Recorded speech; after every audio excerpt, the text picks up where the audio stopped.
Okay team, Coach Jeff. Today we're reviewing the pose running technique.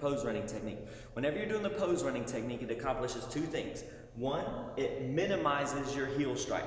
Whenever you're running, you want to stay on your midfoot, the forefoot. That whenever you run, you don't want your heel to strike the ground in front of the body. This creates a lot of impact that is felt up your joints. And it's also inefficient because it slows you down. It breaks you as you drive into your next run. What the pose running does is this maximizes your forward momentum. It maximizes your forward momentum by pushing you into your next step so that when your foot actually does hit the ground, it hits the ground behind your body and you capitalize on your forward momentum. Much more effective. So, when you're doing the pose running technique, there are a couple key drills that you can do to create the angles that you'll need in a good run.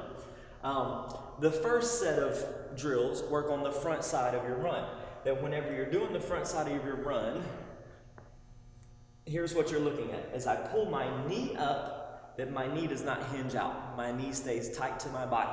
That also whenever I pull my knee up, I have a hard dorsiflexion in my ankle. And then I'm running this way.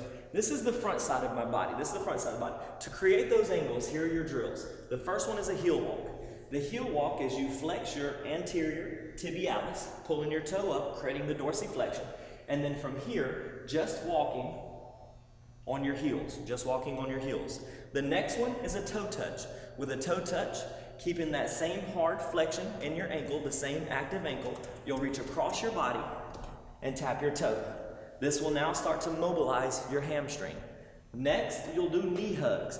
A knee hug, you'll pull your knee up to your chest, and as you do so, maintaining that same hard ankle flexion. Okay, super important in your run. Next, a dynamic warm-up movement, the A-skip. The A-skip, I'm going to create the same angles that we just talked about. I have my knee coming up, but not hinging out. I have the same hard flexion in my ankle whenever I come up. Whenever I run, I don't want to run with a loose ankle. If I run with a loose ankle and then my foot hits the ground softly, I lose power, and then my feet get stuck in mud. If I can keep a hard flexion, then whenever I run with more spring, okay? So these drills right here work on the front side of your run. On the back side of your run, whenever you're doing the run, on the back side of your run, here's what you're looking for. You're looking for plantar flexion whenever your foot comes behind you.